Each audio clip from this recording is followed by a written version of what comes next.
Bienvenidas y bienvenidos a su programa, ya lo dijo la Corte, en el cual analizamos las sentencias más importantes del máximo tribunal de la República, los fallos emblemáticos que dicta la Suprema Corte. Y en esta ocasión vamos a analizar el amparo en revisión 1284/2015, que nos va a permitir entender de mejor manera los estándares de debida diligencia en la investigación de casos penales, la aplicación de ese concepto que es la perspectiva de género y también el lugar, el papel, los derechos de las víctimas directas e indirectas en el propio proceso penal. Para efecto de entender esta sentencia, le doy la bienvenida a Jacqueline Sáenz. Jacqueline, qué gusto tenerte aquí, muy bienvenida. Y Adriana Ortega. Muchísimas Adriana, gracias. bienvenida nuevamente, como siempre, un gusto tenerte aquí. Y te pido, Adriana, como solemos hacer, tú ya lo sabes en el programa, que nos ayudes a entender dos cosas.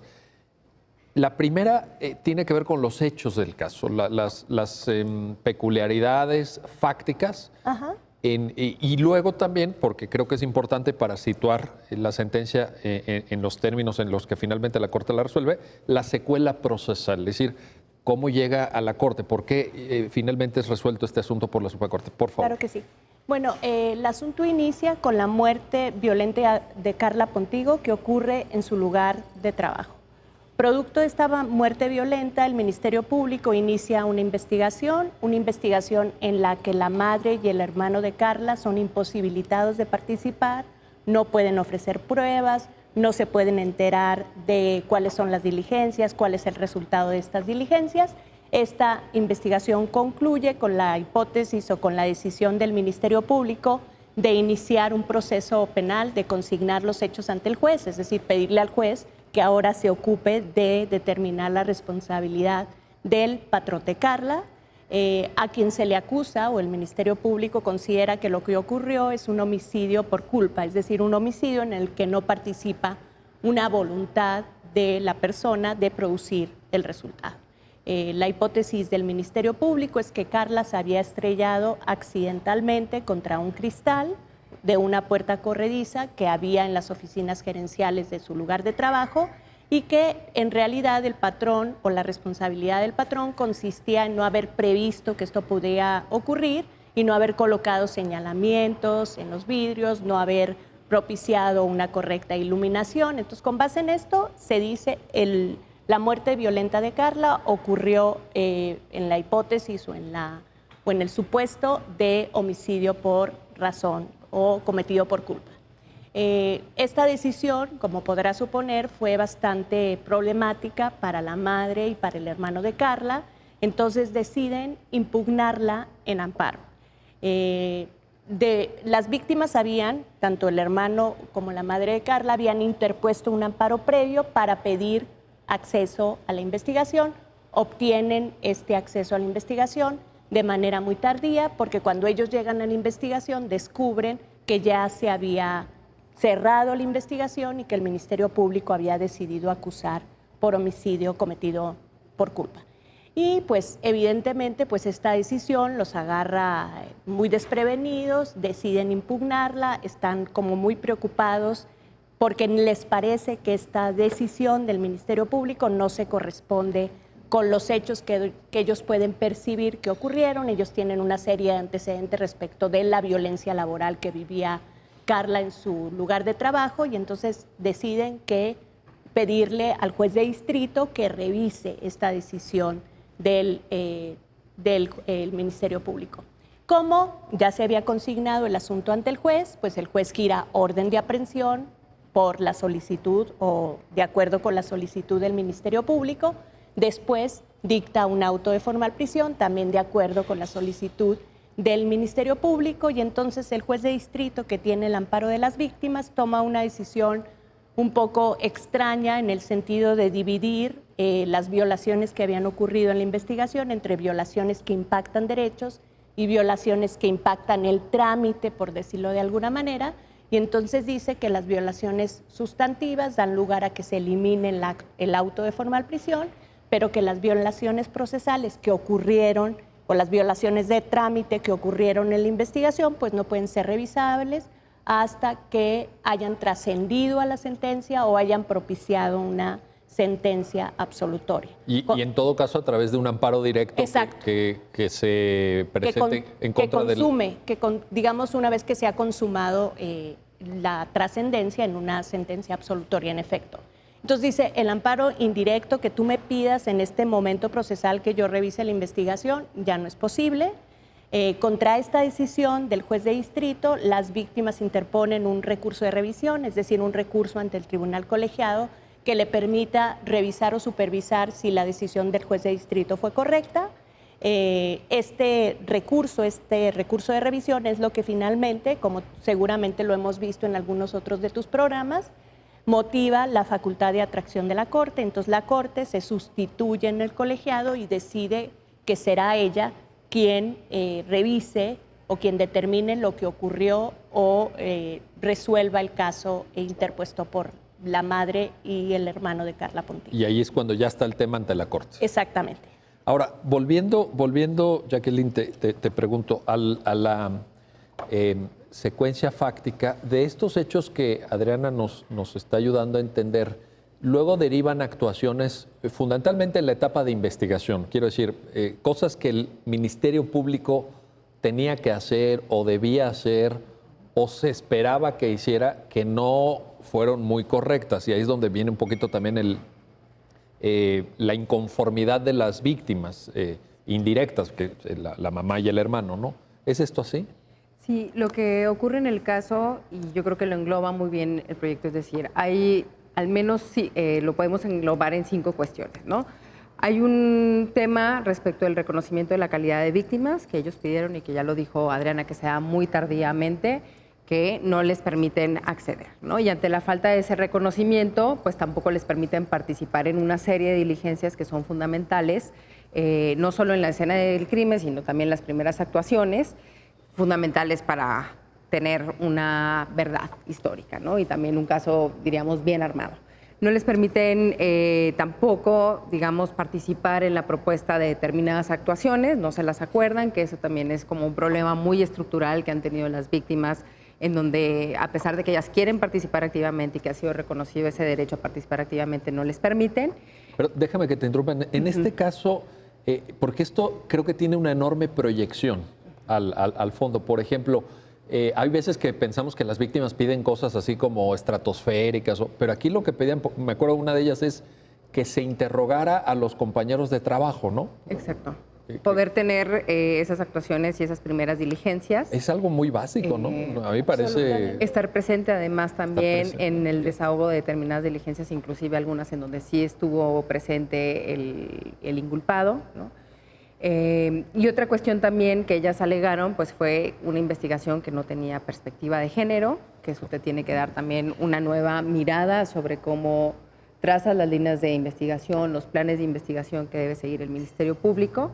Y bueno, eventualmente también el hecho de consignar y posteriormente fijar el auto formal de prisión por homicidio culposo, ¿no? En consistencia con este tema de decir, a ver, no se está viendo que hay una muerte violenta, se está viendo como un homicidio culposo, nada más como una omisión de prestar un auxilio y de que llegaran a tiempo los servicios de emergencia, pero no con esta mirada que pudo haber sido en un contexto mucho más amplio y que prima facie tienes que decir también, descartar más bien si fue accidente. Adriana, está muy bien planteado la especie de temario que Jacqueline nos acaba de compartir. Creo que lo expresó con enorme claridad y quizá lo vamos a usar pues casi para ir platicando. Para ir platicando, ¿no? Reconocimiento de carácter de víctimas.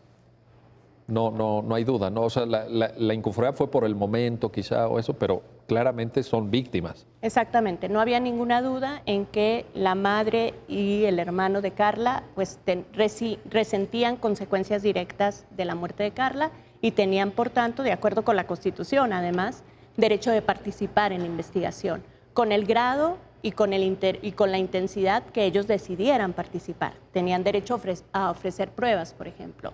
Tenían derecho a estar presentes, como lo acaba de decir Jacqueline, en distintas diligencias. Tenían derecho a discutir las conclusiones de esas diligencias. Tenían derecho a impugnar el oficio de consignación y decir, pues nos parece inadecuado que se haya decidido ejercer acción penal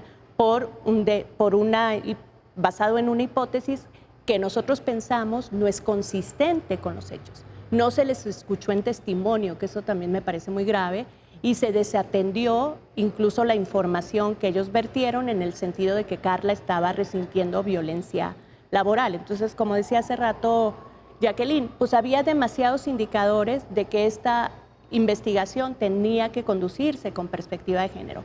La muerte ocurre en el lugar de trabajo. El presunto responsable de esta muerte tenía una relación jerárquica sobre Carla. Había antecedentes de violencia laboral. El homicidio ocurre en las oficinas gerenciales, es decir, en un lugar donde este señor, presunto culpable, tenía una esfera de control absoluta. ¿Qué hacía Carla en las oficinas gerenciales si ese no era su trabajo, ¿no? Y no se permite a las víctimas participar o discutir todas estas cosas que estamos discutiendo y que finalmente son hallazgos de la sentencia y que es lo que hace que se convierta en un asunto problemático incluso para la Corte. Hay una parte de la sentencia donde dice que Carla tenía un segundo trabajo y este señor, que era su jefe en el lugar donde sucedieron los hechos, iba a ese segundo trabajo y pedía que Carla lo atendiera también. Exactamente, ¿no? Sí. Como que también... Está rarito, digamos, por decirlo menos, sí, ¿no? Sí, sí. ¿Qué pasa con, Jacqueline, qué pasa con los estándares de debida diligencia? Por ejemplo, todos sabemos que en ese tipo de hechos, pues es muy importante asegurar la escena del suceso, es muy importante cadena de custodia, etcétera, pero en este caso parece que todo eso fue bastante mal trabajado, ¿no? Exacto. La sentencia lo que hace es recoger muy bien los estándares internacionales.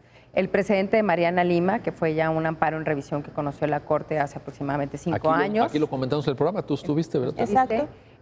La sentencia no es solo estándares, pero recoge, digamos, esa mirada que a su vez recogió todos los estándares de campo algodonero, ¿no? Y un bagaje internacional mucho más amplio. Lo que dice es, tú tienes una obligación de investigar estos crímenes violentos con una perspectiva de género. Eso incluye algunas cuestiones mínimas que tú, Ministerio Público, tendrías que advertir, que es primero identificar perfectamente a la víctima, asegurar la escena del crimen, y eso también ha sido un tema que ha sido discutido en la Corte sobre la importancia de preservar la escena del crimen y también permitir que la prueba no desaparezca, no se altere y que tengas esa posibilidad de, pues al final, de contar con ese material probatorio, que identifiques muy bien la posibilidad también de investigar a testigos que pudieran tener cierto conocimiento.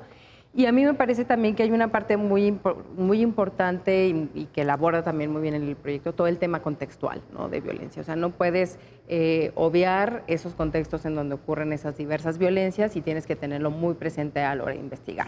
Inclusive, nuevamente, cuando quieres configurarlo como un accidente y que pueda parecer que es así como lo quisieron hacer en el caso, ¿no? O sea, sí, claro. Podríamos pensar, bueno, en alguien, una mujer que es atropellada, es un accidente, pero bueno, o sea, lo que el estándar te pide es que mires ese contexto también de violencia estructural, de violencia, también ahí retomas otro estándar que ya fue dicho por la Corte, ¿no? Desde un aspecto objetivo y subjetivo, objetivo esta violencia estructural, subjetivo también esta relación más particular de la cual Adriana ya da cuenta de cómo Carla Pontigo tenía esa relación con el jefe, que al final sí era en un contexto también de sujeción, ¿no? Sin duda. Un tema muy puntual que se nos había pasado del tema anterior. El reconocimiento del carácter de víctima tiene que ser oportuno también, ¿no? Por supuesto, si no, no puedes participar. Porque aquí, en este caso, justamente no están ellos en el plazo para impugnar la caracterización o la determinación del MP de homicidio culposo y no doloso, pues porque no podían todavía, ¿no? Tuvieron que tramitar el amparo al que te referiste, ¿no? Y por el derecho también de notificación, ¿no? Que yo creo que ha sido un tema donde las víctimas también pareciera un derecho muy simple, ¿no? O sea, calidad de víctima y derecho a que me notifiquen cada una de las actuaciones para que yo pueda también controlar la actuación del Ministerio Público oportunamente, como bien lo dices. Y yo creo que ese tema está muy presente aquí, como la serie de falta de notificación de las diversas diligencias, que concluye además en la consignación, que tampoco fue notificada, pues es también en donde se juegan demasiadas cosas y en donde permite un estatuto de impunidad. Es que fíjate, es correcta tu observación en el sentido que parece algo muy simple, muy sencillo, como decir, oigan, pues si hay víctimas, ¿verdad?, que tienen relación con el caso que estás investigando, pues avísales de qué estás haciendo, ¿no? Avísale de qué determinaciones tomas. Pero incluso en eso tan básico, el Estado mexicano... Seguimos fallando. Seguimos fallando. Porque no nos gusta que nos controlen, ¿no? Exacto. Básicamente creo que es el mensaje. Si yo te aviso de esto, me vas a estar controlando y vas a estar, pareciera como obstaculizando cada paso que doy. Y no me gusta que lo hagas. Pero es que, bueno, y en una parte lo dice la sentencia, no tenemos que ver a las víctimas en un papel opuesto al del Ministerio Público. Eventualmente puede haber divergencia de criterios, es natural y las cosas jurídicas son opinables, pero... también tenemos que ver a las víctimas como portadoras, sujetos titulares de derechos humanos. Creo que esa es esa visión. Oye, y esto que comentas, Jacqueline, Adriana, te pregunto, ¿no tiene que ver también con una evolución de nuestra concepción de la víctima en el proceso penal? Porque yo me acuerdo, pues hace ya algunos años, como ustedes imaginarán, en mi curso de Derecho Procesal Penal, que fue un muy buen curso, sin duda alguna, pero el tema de las víctimas pues no estaba muy presente, como no le estaba en el ordenamiento jurídico mexicano y mucho menos en la práctica. Pero ¿observas que ha habido una evolución aquí? Y de hecho el proyecto sí, y de hecho el proyecto da cuenta de esa evolución, aunque el proyecto no, digamos, no se construye sobre la base de que la víctima es protagonista o la protagonista más importante en el proceso penal, porque se sigue pensando, digamos, desde un paradigma garantista que la relación primigenia en el proceso penal es entre el Estado y el imputado. Sin embargo, las víctimas los derechos de las víctimas han adquirido una mayor preocupación, una mayor preponderancia justamente por esto que tú decías. El Ministerio Público se supone que tendría que representar los intereses de las víctimas, las aspiraciones de justicia de las víctimas. Pero esto no siempre es así. El Ministerio Público llega a conclusiones, como el caso lo ilustra perfecto, que no se corresponden con los derechos de acceso a la justicia, con el derecho a la verdad de las víctimas.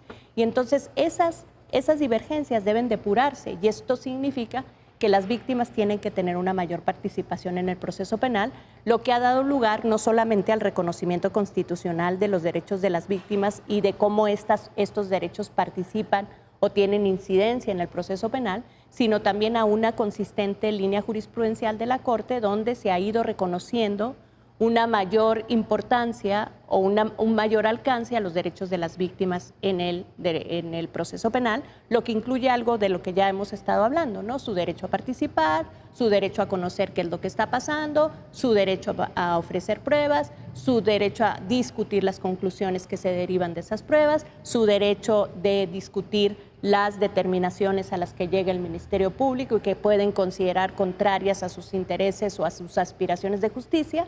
Ahora, respecto del opinable, pues sí es opinable, pero por eso es conveniente que estas determinaciones del Ministerio Público se revisen a la luz de los intereses de las víctimas. Para lo cual necesitas darles derecho al recurso también. Por supuesto, sí. Que es una cosa que se precisa en la sentencia.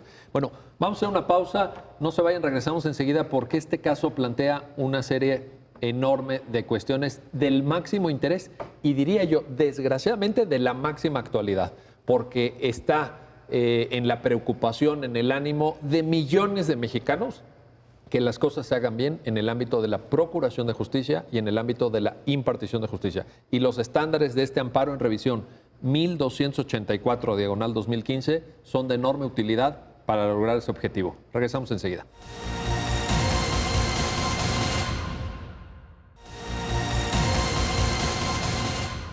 Ya estamos de vuelta, ya estamos de regreso en este subprograma, ya lo dijo la Corte, y vamos a seguir analizando el amparo en revisión 1284/2015. Jacqueline, te quiero plantear esto. ¿Quiénes tienen que observar estos estándares? Hablábamos de estándares, hablábamos de debida diligencia, hablábamos del reconocimiento del carácter de víctimas, de cosas tan básicas, tú lo mencionaste, como el hecho de notificarles, pues en fin, los avances, las cuestiones que están en una investigación, pero ¿frente a quiénes? ¿Quiénes en el caso son las autoridades obligadas? Bueno, en este caso, cuando las víctimas, la mamá de Carla Pontigo y el hermano, presentan el amparo, el amparo indirecto para controlar los actos del Ministerio Público, tienen que fijar una serie de autoridades responsables y los actos que les están reclamando. Entre esas autoridades se encontraba el Procurador de Justicia de San Luis Potosí, obviamente el Ministerio Público, que es el que lleva de primera mano el contacto, la relación y las investigaciones, los servicios periciales y de criminalística que estaban involucrados, así como también la policía que actúa, digamos, junto con el Ministerio Público, ¿no? De cada uno de ellos les va reclamando distintas cuestiones en materia de diligencia y de pruebas que se fueron realizando. Y como ya lo decía al principio Adriana, la juez de distrito que resolvió termina haciendo una distinción entre los actos de unos y otros. Dice, bueno, en este asunto en realidad solo le puede reclamar al Ministerio Público, ¿no? Porque fue el que estaba encargado de las investigaciones y es algo que usualmente se hace, digamos, no era novedoso hacer esa determinación, decir, el resto no es autoridad responsable, solo el Ministerio Público porque es quien controla la investigación. La sentencia del amparo en revisión tiene que hacer una valoración sobre esta determinación y decir, bueno, efectivamente, ¿a quién le reclamamos qué actos, no? Y creo que es una parte muy novedosa y muy interesante que termina haciendo la sentencia, y es decir, en casos como este, en donde claramente el procurador también está involucrado y de quien dependen además las investigaciones, no solo del Ministerio Público, también los procuradores son autoridad responsable para efecto del amparo. Y yo creo que eso en términos de rendición de cuentas, de cadena de mando, de supervisión, de línea, ¿no? De también cómo es la relación no solo con el Ministerio Público, sino con el superior, es un avance muy importante en donde también ellos tienen que pues, rendir cuentas a sus ministerios públicos, ¿no? Digamos, para mí es una especie de subir un poco los controles sobre la calidad de lo que realizan y decir, no solo el Ministerio Público, sino tú, procurador, también tienes que supervisar a la gente que está bajo tu mando y entre todos tienen una responsabilidad y tienen que rendir cuentas a las víctimas y a la sociedad, ¿no? Además de también los peritos y las policías auxiliares, por lo que toca las diligencias que ellos hicieron o dejaron de hacer, porque en estos casos también lo que se reclama son muchos actos omisivos de lo que se perdió y no se hizo a tiempo. Yo estoy seguro, Jacqueline, que muchos abogados que estén viendo el programa al escucharte van a estar felices. ¿No? Es que ojalá que estén incluso hasta tomando notas, si me permiten la sugerencia, porque coincido con tu apreciación en el sentido que es en esta sentencia un planteamiento novedoso, pero que abona mucho a la rendición de cuentas. Es decir, pues sí, el MP, en fin, lo habrá hecho bien, regular o mal, pero también tiene un jefe, ¿no? Y este jefe, pues, algo tendrá que hacer, aunque sea por su calidad de supervisor, ¿no? No porque esté llevando él la carpeta directamente, pero pues alguna responsabilidad tendrá. Y aquí la Corte es muy clara. O sea, todo esto que tú mencionaste está en la sentencia. Sí. Es un criterio de la Suprema Corte. Y es un criterio novedoso, es un criterio procesal que a veces pasan un poco desapercibidos porque a veces son temas como más ásperos o menos atractivos, pero que se juegan muchísimas cosas, ¿no? Al final en lo procesal también se juegan muchísimos derechos de cómo vamos entendiendo. Y además sabemos que en la práctica, si el de hasta arriba le dice a las personas que trabajan ahí en la institución, oigan, por favor, cuidado aquí porque yo también voy de por medio, ¿verdad? Pues seguramente las cosas funcionarán mejor y las cosas tenderán a fluir de manera pues más diligente, ¿no? Pongámoslo en estos términos. Adriana, hemos mencionado, Jacqueline lo puso atinadamente en la mesa, el tema de perspectiva de género, tema sobre el cual hemos platicado ya tú y yo en diversas ocasiones, pero te quiero aquí preguntar dos cosas muy puntuales. La primera, esta perspectiva de género para las personas que nos están viendo, ¿es obligatoria o no como estándar de razonamiento de actuación del MP? Primero. Y segundo, ¿qué elemento toral o elementos, ya nos dirás tú, en el caso concreto observas como detonantes para que sea aplicable la perspectiva? Porque muy bien Jacqueline decía, bueno, si esta mujer hubiera muerto en una vía pública como consecuencia de un atropellamiento, quizá un accidente vehicular, tránsito vehicular, etcétera, sería una cosa. Pero en este caso hay circunstancias que podrían detonar o que podrían prender un foquito rojo que digan, oigan, es que sí era necesario la perspectiva de género. Ayúdanos con esos dos temas. Bueno, voy a empezar por decirte que efectivamente en el caso había como indicaciones, primero, la primera pregunta que me hiciste. Por supuesto que aplicar la perspectiva de género es obligatoria para todas las autoridades administrativas, judiciales y de cualquier índole. Es decir, la perspectiva de género, ya lo ha dicho incluso la Corte en reiterados precedentes que también se invocan en la sentencia, la perspectiva de género deriva del derecho a la igualdad y la no discriminación, normas que son obligatorias para todas las autoridades, normas que además son obligatorias para los particulares, porque la discriminación, la prohibición de la discriminación es una norma de jus cogens, es decir, una norma de derecho consuetudinario internacional respecto de la cual no se puede presentar ninguna objeción. Y sí, entonces el Ministerio Público, y además ya se lo había dicho la Corte explícitamente al Ministerio Público en el caso Mariana Lima, cuando tú abordes una investigación que te dé ciertos indicadores de que existe violencia contra la mujer, o contra las mujeres, tienes que iniciar o mirar esa investigación o emprender esa investigación con perspectiva de género. No es de que quieran o no. No es así como facultativo, no es saber, en este se me antoja, en este no se me antoja, no. Todas tienen que revisarse con perspectiva de género a partir, pues, de ciertas indicaciones. Incluso se dice que cualquier muerte violenta de las mujeres debe, por lo menos en principio, alertar al Ministerio Público respecto a que esa muerte violenta pudo ocurrir merced de violencia de género o a causa de violencia de género. O sea, ahí tendríamos una primera señal, una alarmita. Y además porque vivimos en un contexto, la sentencia también lo dice, en un contexto donde la violencia de género alcanza caracteres de sistematicidad, es decir, estamos enfrentando un problema de violencia de género que es continuo, que está en todos los ámbitos, que está ocurriendo en todo el país y frente al cual no hay como una solución definitiva. Entonces sí tenemos un contexto que por lo menos debería motivar. Digamos que el primer indicador que yo pondría es este contexto generalizado de violencia contra las mujeres que pareciera no tener una solución específica. Y luego tienes en el caso específico indicaciones. ¿Cuáles son estas indicaciones? La primera es que Carla muere en su lugar de trabajo, en un lugar donde ella era empleada, es decir, y además una de las personas presuntamente involucradas en su muerte es su patrón. Una segunda cosa que también es una indicación es la información de la madre y el hermano de Carla en el sentido de que Carla estaba viviendo violencia laboral. Perdón, en ese punto nada más, ¿esta información fue puesta en el conocimiento del Ministerio Público? Sí, por supuesto. Esto es importante porque, sí. ¿no? O sea, ¿sí le llegó esa información al Ministerio? Por supuesto. Entonces tenía esta indicación, desatiende, que es una de las cosas que también se le reprocha o que las víctimas reprochan al Ministerio Público. Haz de cuenta que trató esta información como un llamado a misa, quien quiere va y quien quiere no va, entonces no le dio ninguna continuidad. Una tercera indicación que es un indicio objetivo y que además es alarmante es todos los datos, todas las lesiones que Carla presentaba y que fueron documentadas en la necropsia.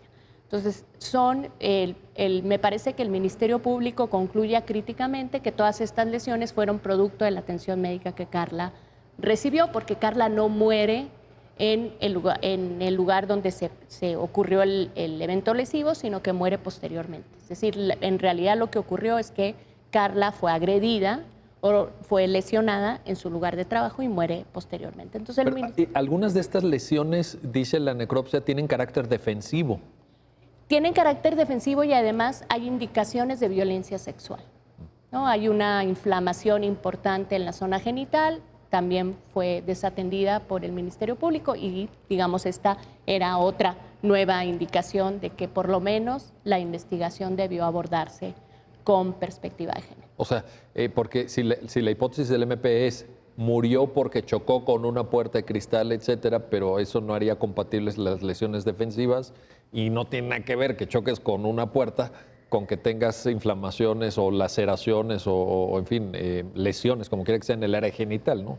Por ahí hay un dictamen, incluso, si mal no recuerdo, pericial, que dice que ella tiene golpes en zonas cóncavas del rostro, ¿no? Como puede ser cerca de los ojos. Si tú te pegas con un cristal, naturalmente la nariz, el mentón, quizá la frente, pero difícil que el cristal llegue a decir, vaya. Tiene una cortada en el labio, una cortada también en el ojo, y entonces todas estas indicaciones. Llevaron, por ejemplo, yo creo que es al dictamen al que te refieres, a la Procuraduría de Guanajuato, que fue auxiliar en este caso, a decir, bueno, yo no puedo, porque como todas estas diligencias fueron tardías, pues las conclusiones no podían ser contundentes, porque la evidencia ya había sido destruida o estaba en condiciones inaceptables para ser manejada y generar a partir de estos indicios pruebas, como pasa con la ropa de Carla, que ya cuando las víctimas ofrecen estas prendas y entonces son analizadas por el perito dice, pues esto ya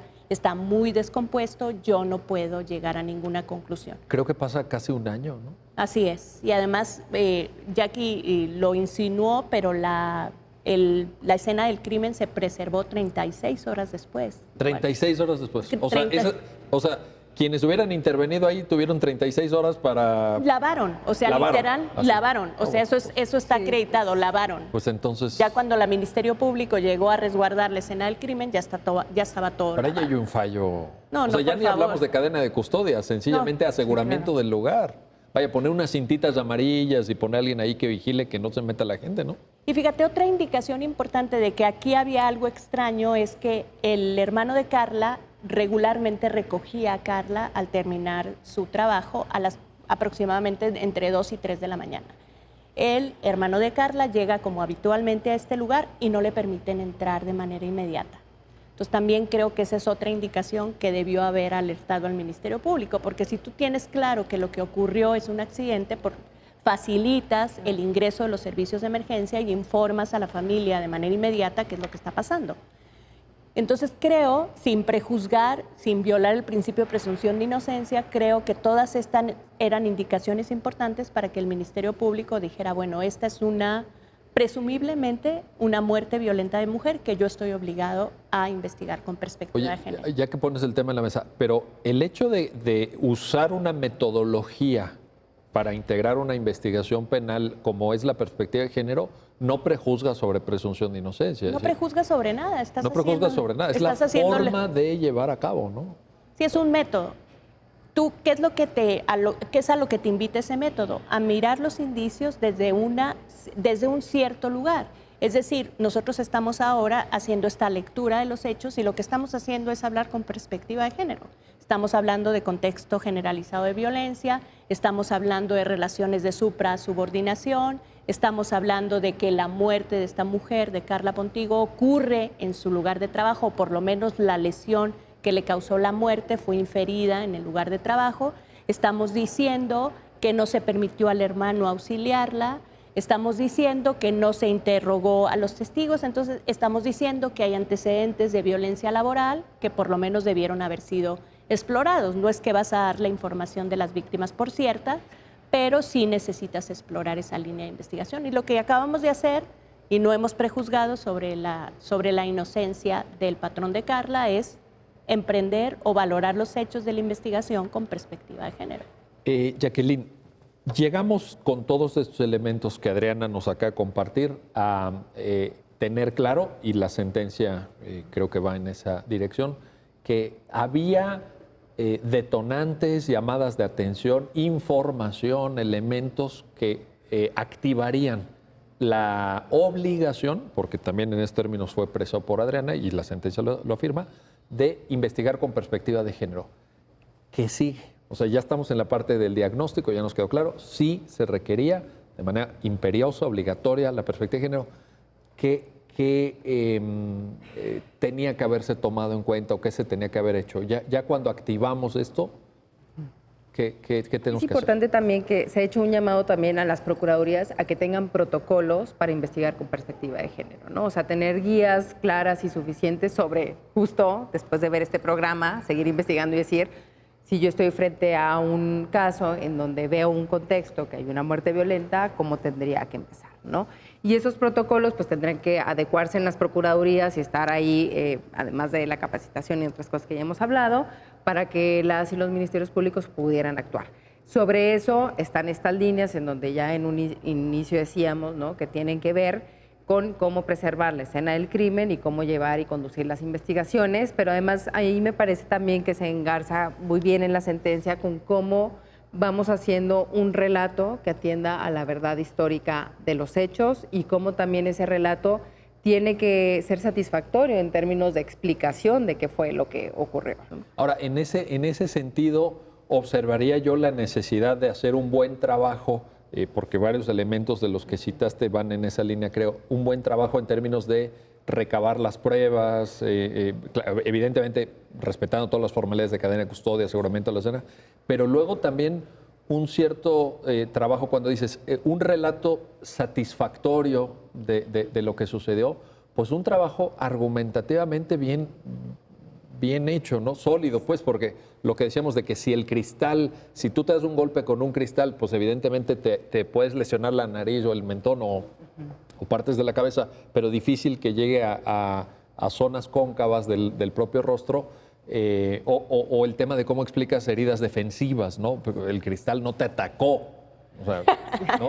Ahora, la sentencia lo hace muy bien porque dice, a ver, tú tienes todos estos elementos, ¿no? Entonces lo que me parece que es, lo que va haciendo es desmontar la hipótesis de homicidio culposo y decir, a ver, tienes estos elementos que no miraste, no seré yo quien te diga por qué tienes, no le toca. Claro. Pero tienes todo esto que diste de haber advertido y que ya Adriana lo dice que justamente están, ¿no? Las cosas que además no tienen una explicación, como estas heridas que no fueron tomadas en cuenta, y las cosas que además sí estaban ahí y no miraste con perspectiva de género.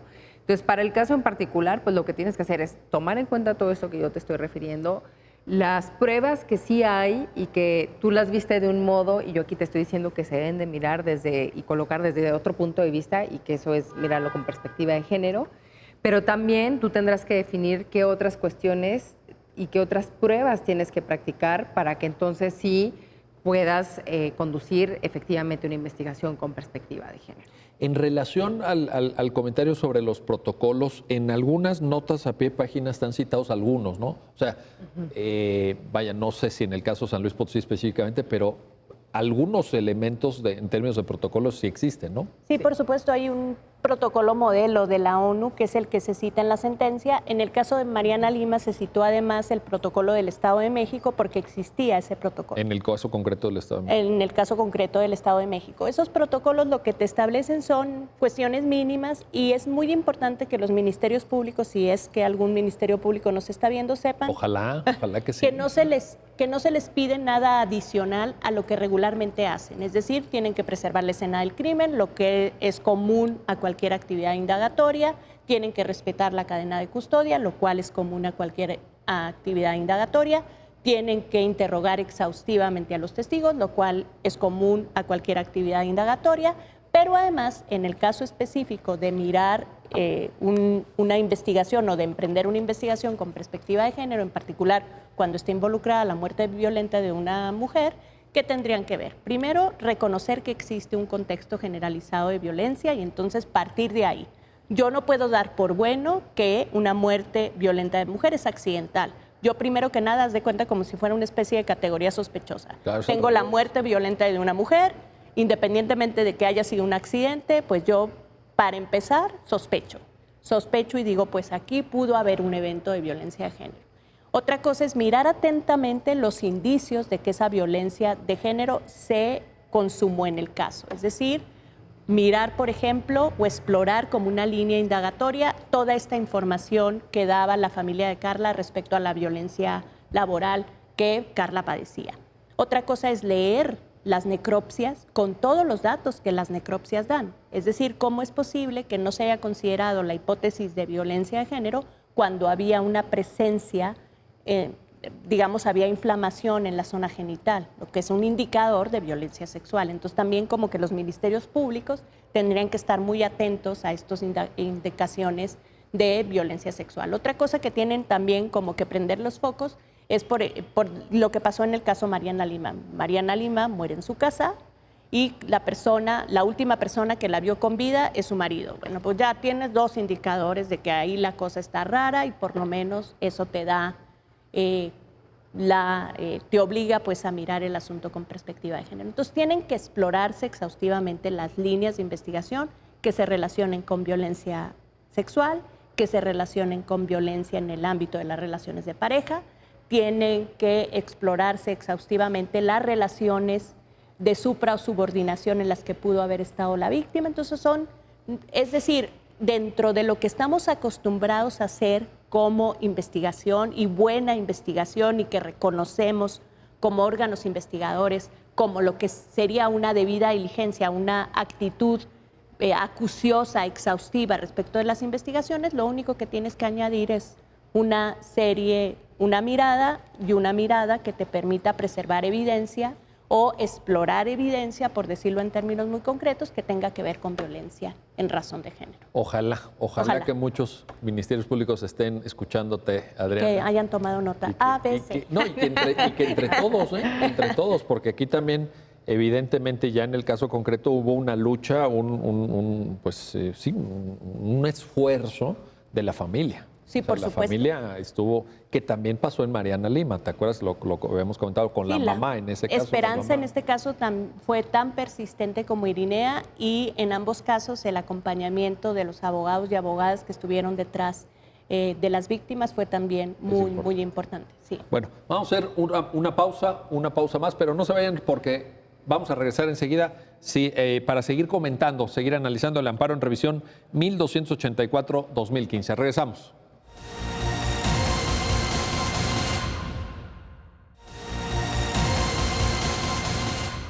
Ya estamos de vuelta, ya estamos de regreso en su programa, ya lo dijo la Corte, para seguir analizando y comentando el amparo en revisión 1284-2015.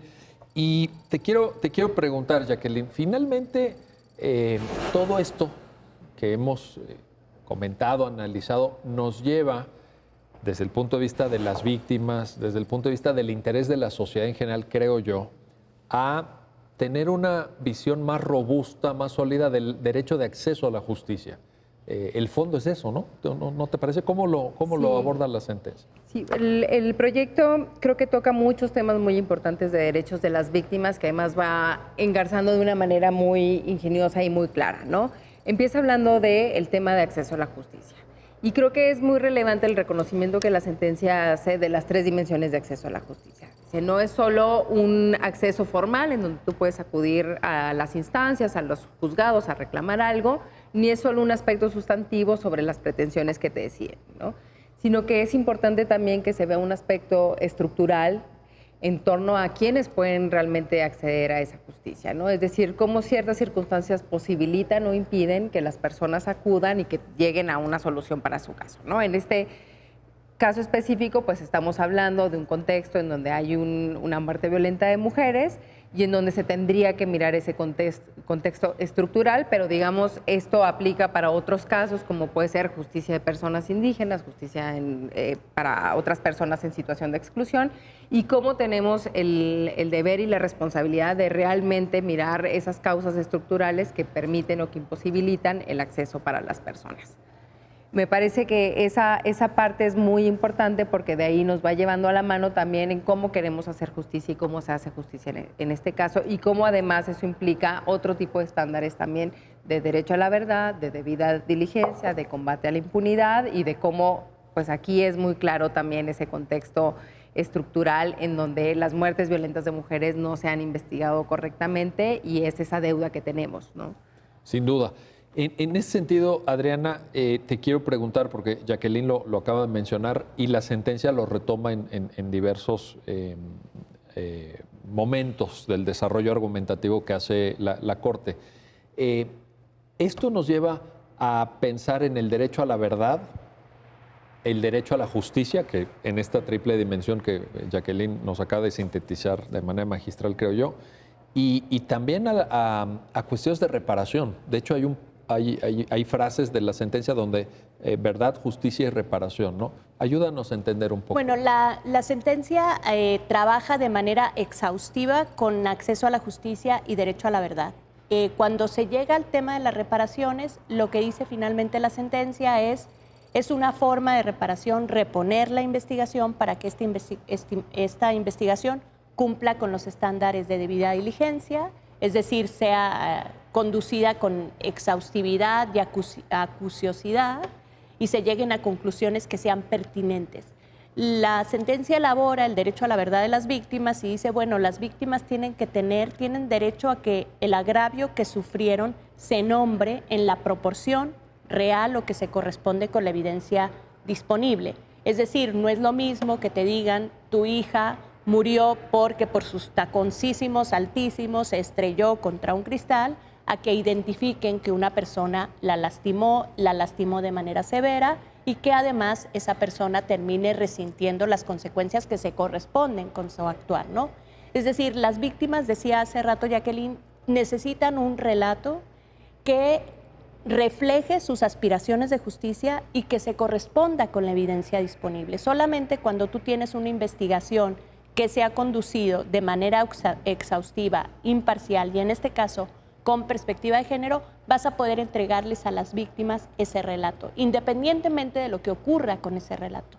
A lo mejor en el proceso ese relato no se prueba o a lo mejor en el proceso ocurre cualquier otra cosa, pero tienes la obligación de entregar ese relato inicial a las víctimas que las coloca en el camino de la reparación. Ahora, esto porque además aquí estamos hablando de la etapa de la investigación. Por supuesto. Obviamente ya en términos del desarrollo procesal, etcétera, es otra cosa. Ahora, nada más para precisar, cuando tú hablas del derecho a la verdad, ¿estamos hablando de una postura filosófica, de algo académico, o estamos hablando de una posición jurídica que tiene fundamento, etcétera? No, es una posición jurídica que tiene fundamento, ha sido desarrollada por los estándares internacionales y se considera un derecho justiciable de las víctimas que han padecido violaciones de derechos humanos. O sea que también, así como hace rato explicábamos que la perspectiva de género no es optativa, dadas una serie de circunstancias, aquí también estaríamos hablando de algo respecto de lo cual las autoridades se tienen que sentir obligadas. Por supuesto, se ha dicho consistentemente en los estándares internacionales que las víctimas de violaciones de derechos humanos,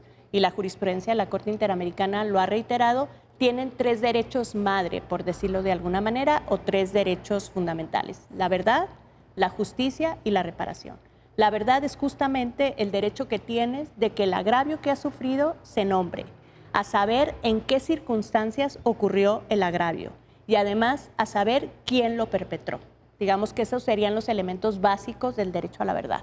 El derecho a la justicia implica que la persona, no otra, no la que se le ocurra a la autoridad, no un chivo expiatorio, sino la persona que te perpetró el daño, resienta las consecuencias jurídicas que tu propio sistema jurídico prevé, de acuerdo con la gravedad de su actuar.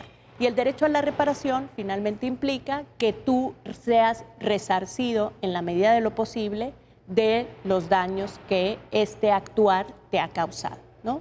Entonces la sentencia trabaja con esas 3 dimensiones, dice la verdad, el derecho a la verdad tiene que ver con que las víctimas reciban un relato reparatorio, un relato que se corresponda, para la sentencia es muy importante hablar de eso, un relato que se corresponda con sus pretensiones de justicia, que considere su entendimiento de los hechos. La sentencia dice en una parte, la verdad se construye idealmente en consenso, y para que esa verdad surja en consenso, pues yo tengo que tomar en consideración, cuando soy la autoridad, pues la versión de los hechos que me entregan las víctimas.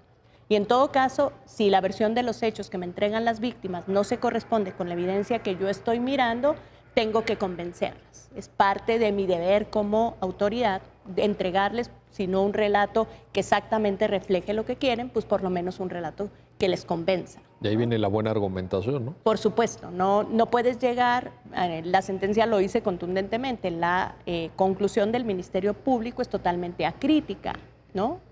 No se corresponde con la evidencia disponible y no se corresponde, por ende, con las pretensiones de justicia de las víctimas.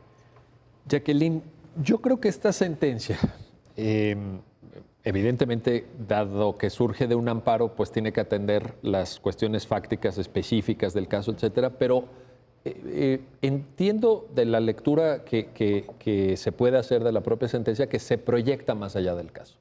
Creo que la sentencia contiene de manera muy clara mensajes, construye estándares, construye conceptos como estos que Adriana nos acaba de relatar, etcétera.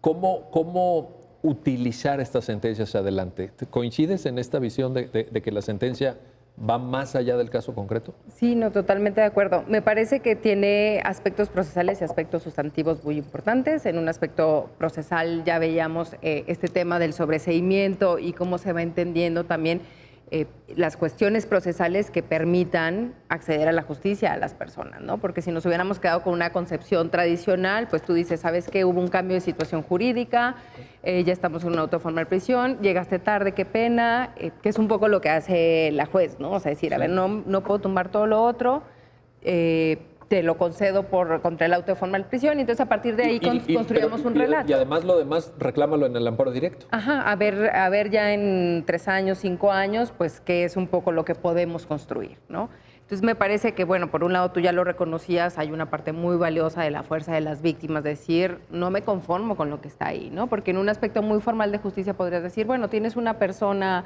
que está siendo investigada, que está ya sujeta a proceso, sea en libertad o no, más bien en libertad porque es homicidio culposo, pero digamos en términos formales se está haciendo justicia, ¿no? Hay un responsable por estos hechos y vamos a llegar a las últimas consecuencias, que sería una sentencia firme. Y ellas dicen, pues no, eso no es justicia al final, ¿no? Si no hay verdad, si no hay toda esta perspectiva, si no están esos reclamos, no hay verdad. Entonces, por un lado, me parece muy valioso destacarlo, que tú ya lo destacabas. Ahora, en términos del el público que nos escucha, de los abogados, pues está este aspecto procesal que ya te decía, pero también hay toda una construcción sobre el derecho a la verdad que es importante profundizar, y también en términos de participación de las víctimas, ¿no? Creo que el derecho a la verdad es un derecho que está ciertamente muy afianzado y reconocido como justiciable, pero que sigue siendo un pendiente profundizar mucho más en cómo lo entendemos desde nuestro ordenamiento jurídico. Profundizar, y yo diría incluso difundir, porque tampoco estoy seguro que todos los ministerios públicos de este país estén al tanto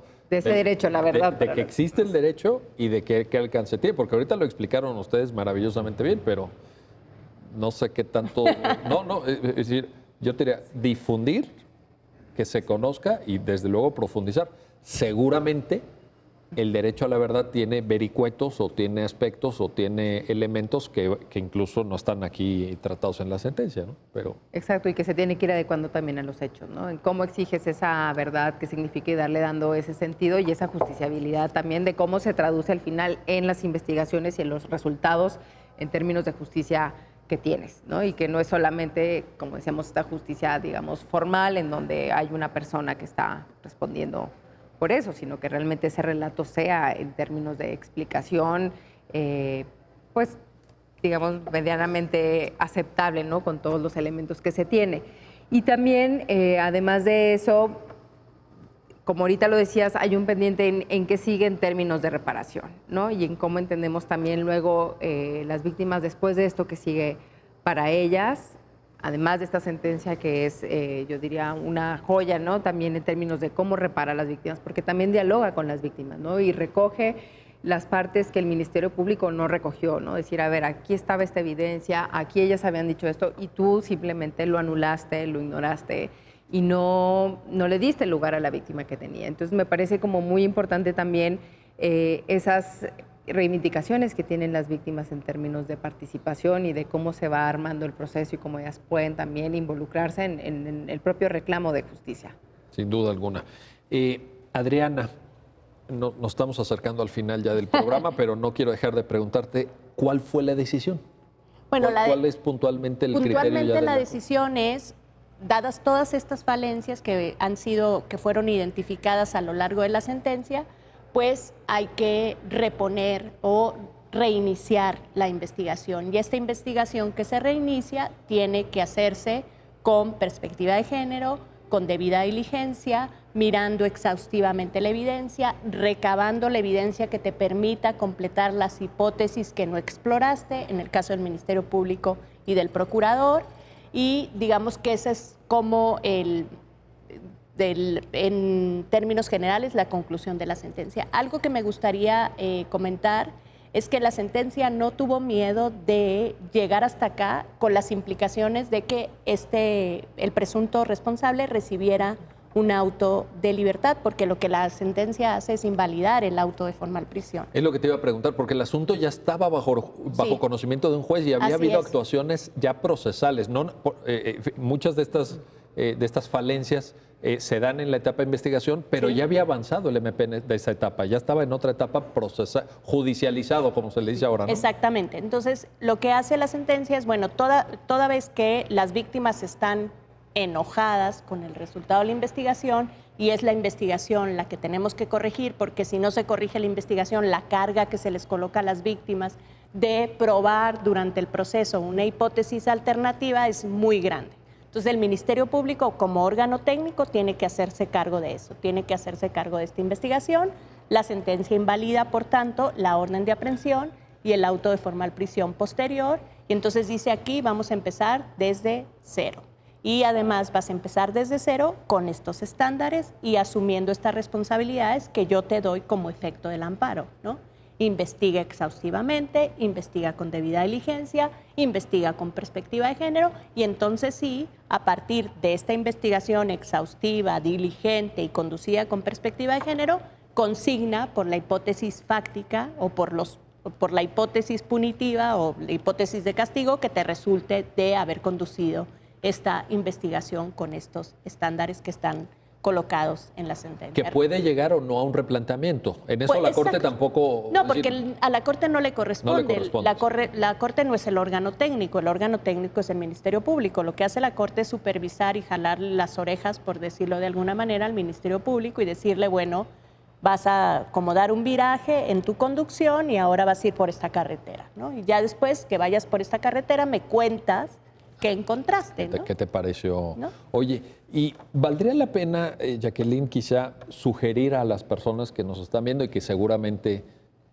querrán profundizar? Porque muchas veces, yo sé que ustedes dos lo manejan extraordinariamente bien y que son ustedes expertos en esto, pero como decíamos hace un rato, pues quién sabe, el resto de la comunidad jurídica y de las personas que ven el programa, quién sabe qué tan familiarizadas estén con esta temática. Pero te quiero preguntar, ¿valdría la pena sugerir la lectura de este amparo en revisión 1284-2015 con el caso Mariana Lima o con Campo Algodonero o con los protocolos que están aquí citados? ¿Cómo ves esa parte? Sí, diría la sentencia con todas sus notas a pie de página. Con todas sus notas a pie de página. Sí, pues están citados. Sí, efectivamente, o sea, lo que me parece es que justamente estas sentencias van adecuando lo que se dijo en Campo Algodonero, ¿no? Que además en Campo Algodonero son como...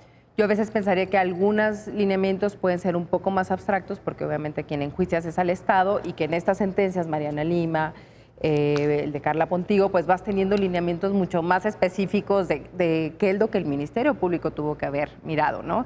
Y efectivamente no solo si quien nos ve es un Ministerio Público, sino quien nos ve es una víctima, un abogado que acompaña, qué es lo que puedes pedir y cómo lo puedes pedir y exigir y regular esa actuación, ¿no? Entonces me parece que sí es fundamental eso. Obviamente el protocolo modelo que ya mencionaba Adriana, de que hay de Naciones Unidas y de UNIFEM. Está en internet, ¿no? Están en internet y están citados en la sentencia, Perfecto. efectivamente. Esa es la lectura correcta que tú sugieres como experta. Sí, no, porque... Con todas sus notas. O sea, son bastantes notas, ¿eh? Son bastantes, son pocas, pero no son obviamente pocas. por eso es una sentencia sólida, porque recoge lo que ya se ha dicho desde los estándares internacionales, lo que se ha dicho desde la Corte, pero también lo que se ha dicho en otras sentencias internacionales, ¿no? Entonces, por eso es valioso también referirse ahí, porque mucho de lo que está ahí construido obviamente es un diálogo y es un desarrollo jurisprudencial que tiene su fundamento en cosas que se han ido viendo y que se adecúa a los hechos y al contexto actual. Muy No sé bien. tu recomendación. Pues Coincido. Coincide, ¿no? Sí. Te sumas. Muy bien. Jacqueline Sainz, muchísimas gracias. Muchas gracias, Adriana. Miguel. Un gusto como siempre. Y gracias a ustedes que hacen posible este programa. Ya lo dijo la Corte. Nos vemos pronto para seguir analizando y comentando los fallos emblemáticos del máximo tribunal de la República.